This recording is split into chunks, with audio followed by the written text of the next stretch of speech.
लावा के गछ सेवा काला गमा फूलावरिया बीचे के लावा के गछ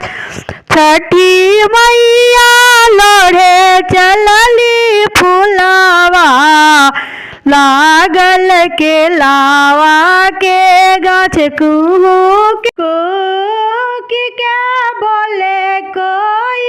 लरिया पपिया बोले मुसुक कवन वन भरत मैया अइलु भोरे भिनुसार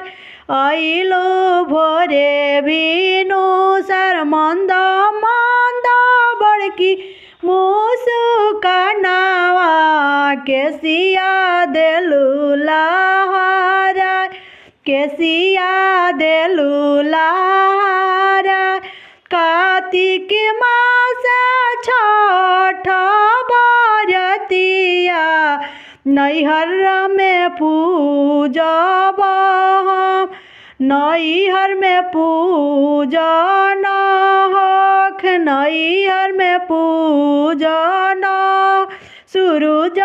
भैया लिया नयले लेके डोलिया कान सूरज भैया ले करके अइले लेके डोलिया कान बाजन बाजे मोरे घटिया बरतिया जो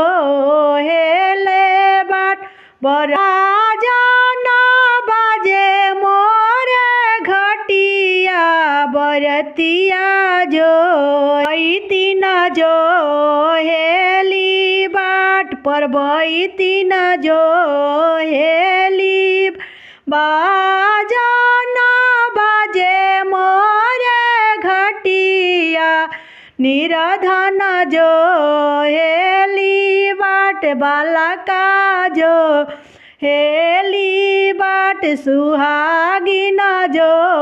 हेली बाट हाथावा में लेली अवध